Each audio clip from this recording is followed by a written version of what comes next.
Hey guys, welcome back to yet another YouTube video. This one's gonna be super uncut, minimal editing, and just really unprofessional because I care about actually giving you guys this information before the solo cash grab tomorrow.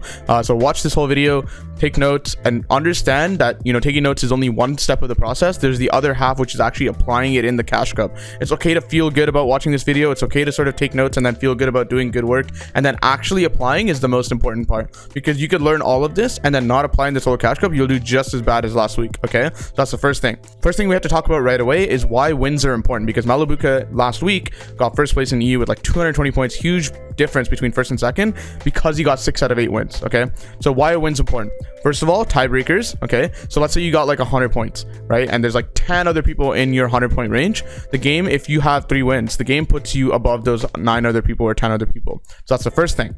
Okay, the other thing is that every other placement threshold that you get in the game, other than first place, maybe like 5th, 4th, 3rd, 2nd, they only give you like 3 to 5% increase in points. They give you like 1 or 2 or 3 points, nothing crazy. The last kill in the final 1v1 is very important. Okay, second place and first place is a huge difference, since it gives 5 points for placement for the win and then 1 point for the kill that you usually get if you win the game. Is a 24% increase on points received. It's a huge difference. Okay, it gives you 6 points, which is crazy. That's the first thing I can absolutely focus on. A lot of people are too focused on getting, you know, consistent top 10s. I think for the time that you spend in each game, that's not worth it. I would actually try to play for the win more often, and if you get like 2 wins, you'll see a significant increase on your points received based on last week compared to last week. Okay, so that's the first thing that I would absolutely try to do, is be more focused on wins, and this video will teach you how to do that more frequently, because I took a lot of notes on Malibuca's VOD review, and I will show you the 3 main lessons that I learned from Malibuca in that VOD review. And I don't want to clutter up your brain and put up a bunch of things that like just aren't as relevant as the 3 big lessons that I sort of came up with. So I'll just go straight to the notes. Malibuca 6 out of 8 wins. How does he do it? Okay, that's the first thing. How does he do it? Right, we covered 8 games. He won 6 out of 8 games. 1 game he got 9th, and 1 game he died off spawn. So off spawn death does not really matter because you spent very little time relative to the points that you got. Okay, fine. 9th is pretty bad, but again, this is the only game he did pretty bad, right? Honestly, 9th is not that bad. You know, getting something like 15th or 30th is pretty like darn bad compared to this. But we'll sort of talk about, okay, so what are the common themes that we've learned across these notes? By the way, the first thing that I want to talk about, by the way, is this was much bigger before in terms of notes. I took way more notes, but then I started removing stuff because they're not as relevant, and they were also not patterns shown in every single game. So what are the patterns? Here are the 3 main lessons that you should take from Malibuca to win more games frequently. Okay, the first main lesson, very important, is height is an important win condition in each game. You should absolutely look for it in each game, but do not force height. Okay, Malibuca did not have height in every single game. As a matter of fact, he had it maybe half of his games that he won. 3 out of 6, something like that. Maybe I'm off by 1, but he had approximately half. The first thing that I would tell you right away is he did not absolutely take height every single game. Okay, so as you can see, I mean, we can just count it right now. 1 from height. Okay, low ground win, low ground win. 1 from height, and I think that's it. Yeah, he didn't force it in game 5. You didn't force in game 2. Doesn't waste mats to dropping from height. You won from low ground. You can win from low ground, absolutely. The key thing is, can you set yourself up in a 1v1 situation with height and then try to outduel him there? If you can get to that point, you have a fair shot of winning, right? Even if you're low ground, especially if you have information that the height player is actually pretty low on mats, and you can, you know, especially with SMG, you can spray him out and do some stuff that way. You do not need height to win. A lot of people think you do. Yes, if you secure height, absolutely, and you have it, you have 30 bills left in last moving, you'll probably win. Okay, you'll probably win just from that. The problem is taking height is risky. It's not forcible. A lot of people think it's forcible, and then they crank 300 mats trying to get it. Your height take should be very clean, otherwise you don't take it at all. That's the case for Malibuca. And actually, the one game where he does crank for it, he dies, right? 9th place, if you look at the way that he cranks for it, he sort of misplaces some builds, takes a lot of damage, and spends maybe 200-300 mats going for it, and then drops after he's griefed from that situation, and then gets a 9th because it's just tough to play from that situation. He's like 70 HP backstorm, and also has to heal and reload. There's just too much stuff to do, and height's looking at second height and he just dies. So not worth it. Every other game that he takes height, he does it very cleanly. So what's the second lesson? Second lesson is that you need Spider-Man. Okay, yes, you can succeed not landing on a Spider-Man, but don't play the game on hard mode. Yes, Jamper from NA East in the first week did really well not landing on a Spider-Man, but actually, I don't know how this was like so consistent, but he used to get Spider-Man somewhere in mid-game. You would have a harpoon, you would harpoon the Spider-Man, and then use Spider-Man in endgame. Now, a lot of people are in the counter argument is going to be, okay, this week, Spider-Man got reduced to 20 uses. That's not important. because you only need about 10 to 12 uses to succeed in endgame. You don't need more than that, right? So yes, you can actually use some of those charges to get away from aggressive W keys. You can use them to get away from the place that you landed on and into a looting path, and you should be okay, right? You need to save 10 to 12 charges for endgame, and you should be completely fine. Another thing to sort of keep in mind is that the way you harpoon stuff with the Spider-Man is very important. For example, if you use the Spider-Man in a way where it hits a build, it uses up a charge. We have to be way more conservative this week with the Spider-Man specifically, because of the fact that you don't want it to hit a build and lose a charge, because you're already at 20 builds to start. That's pretty low, so you have to be way more conservative. Now, how do we sort of rotate in the mid game without, 80 charges like we had before? The answer is cars. You need to take advantage of cars from circles 1 to 5. So this is the plan. I mean, we'll just actually type it out after. So circles 1 to 3 equals car. If you secure center third with car, you ditch car. This is a pretty common formula. Yes, it'll change game to game, but you try to sort of secure center third. Center third guarantees fourth, because fourth is half the size of circle 3, and then you get to sort of just, you don't have to move, right? You don't have to move at all. So then you're in fourth zone for free, and then fifth zone, you Spider-Man in. Spider-Man in and take an elevated position, even if you have Spider-Man, right? If you feel like it's a low risk launch pad that you can steal from height, you should absolutely try to take it, because of the simple fact that it's going to be difficult to, conserve Spider-Man if possible. You want to sort of save as many charges as possible for endgame, because we only have 20 to start now.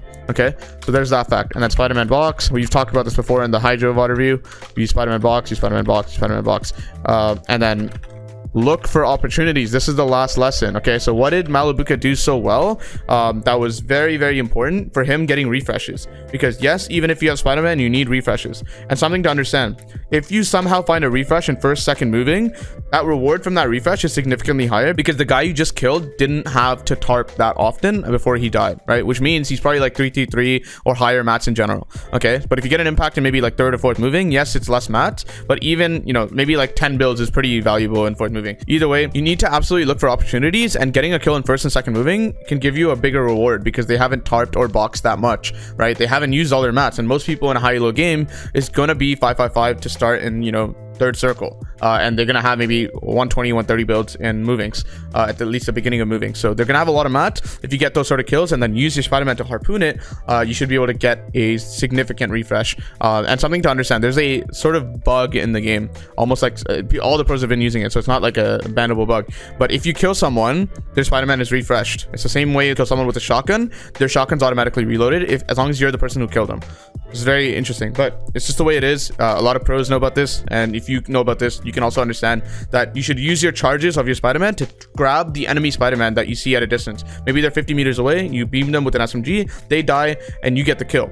You want the Spider-Man, because then that Spider-Man's gonna have 20 charges. It reloads, right? That's the way it works. I don't know why it works like that. It's just the way it's been for the past year or so. I'm not even kidding. So absolutely try to do that, and that's an easy way to refresh your Spider-Man in moving zones. Okay, so look for those kills. You need to go for those opportunities. What opportunities do you go for? It's not that easy to sort of understand which opportunities you should go for, which opportunities to bypass. Okay, pretty simple. Okay, it's very, very important. You follow the HP rule that I've been talking about on my channel for like 4 to 5 to 6 months. Okay, literally just follow the HP rule. What is the HP rule? If you're significantly higher on HP, you jump in their box. Why is jumping in their box very good? Because you force the fight and you don't let them escape. And then also, after you get the kill, you need to understand you should not go for the loot right away. You need to spray out a wall, because it's literally their box, right? They have every single wall. The first priority you need to have is spray out one single wall, make a metal box that's yours, so you have edit privileges on that box. You can leave whenever you want to, then come back, then loot. The order of priority that most intermediate players do is they loot first, and then they get beamed, and then they don't have an exit. Maybe someone else jumps in on their box, they see the third party opportunity, and they jump in their box, and then you don't have an exit, you don't have an edit, right? It's really hard to get out in that situation. So your priority is not to loot the loot. It's always going to be there for the next 5 seconds. No one's going to steal it. Make another box out of metal, and make sure you have an exit plan, right? And then you should be able to jump in and not have that much of a risk. So HP difference, okay? If you have 100 HP advantage on someone, 150 HP advantage on someone, and you know this for a fact, you have information, maybe you're the one who beamed them, maybe you heard a crack, and then you sort of jump in their box, anything, right? Any sort of information that you know of the enemy, where they're like lower than you significantly, maybe you're 180, 200 HP, then you should absolutely take that opportunity. Don't, hold back on it. Go for the opportunity even if you have 200 mats, right? Very, very important. Don't sort of just wait till the last second and then go for like one opportunity. It doesn't work. If you see an opportunity to kill someone, jump in their box. And when I say opportunity, HP. Pretty simple. Now, if we look at all the kills across Malibuca's tournaments, there's only one kill where he sort of didn't have an HP advantage and he jumped in on. The only reason he did that is because the enemy was clearly unaware. So that's the second way you look for opportunities. You look for body language that they're unaware. Maybe they're looking the opposite direction and they're not looking at you. Maybe they're not going to hold that back wall as you SMG in. If you get first shot in a fight and you don't have HP advantage, maybe like they're unaware. If you get first shot, that is the HP advantage. You understand? So then if you just first shot SMG, pretty average aim, you should win. Right? Just make sure you have relatively good aim, reliable aim when you're going in that box. How do you do that? Yes, long term is Kovacs training, but in short term, just try to remain calm. Like take your time with your shot. A lot of people just flick and shoot, and then they don't really check if their crosshairs on the enemy before they shoot their shotgun. The shotgun's probably the most important part of your get in. You need to hit at least 100. If you hit at least 100 and then they miss, you just won, right? And if they hit you 100, it shouldn't matter because they should be dead because you got first shot or you have a significant HP advantage, and it shouldn't matter. Okay, so watch out for those sort of things. If you can sort of jump in on boxes and make sure you can, you know, beam people and then jump in, look for impacts that way, you should have enough mats to go through all 4 moving zones and maybe even just win the game from there. Malibuca is very consistent in getting to top 2, and then after that he outplays the enemy usually through peaks and pressuring them and not letting them come up with a plan. So whether he's on height or whether he's on low ground, he always pressures them really well and takes the initiative in starting the fight, because if you're the one who starts getting sprayed, you'll either run out of mats first and then completely die, or don't let them start the fight. Whether you're on height or not, you do not let them start the fight. Try to do the starting damage as much as possible. If you have initiative in the fight by spraying them and pressuring them, we're humans, they're gonna get nervous and they're gonna mess up, right? That's the biggest thing. So just make sure you do that, chop them out if they're on height and you're on low ground. And if you're on height, you need to genuinely do a lot of Tfue classics. If you don't know what a Tfue classic is, you're on height, you sort of jump over to the next tile, which is empty, you shoot build floor, right? And that's really hard to trade back from the enemy perspective, because they have a very small window and they don't know when that window's coming. But since you're the one who's doing a peak, you know when that window's coming and you go for a shot floor whenever you move over into that empty space. But either way, tell me if you guys have any questions. I will be actively reading all the comments down below and trying to help you guys out for Solo Cash Cup tomorrow. Take it very seriously, guys. It's not something to take lightly. It is a tournament. If you care about going pro or getting better at this game, you need to take every tournament very seriously.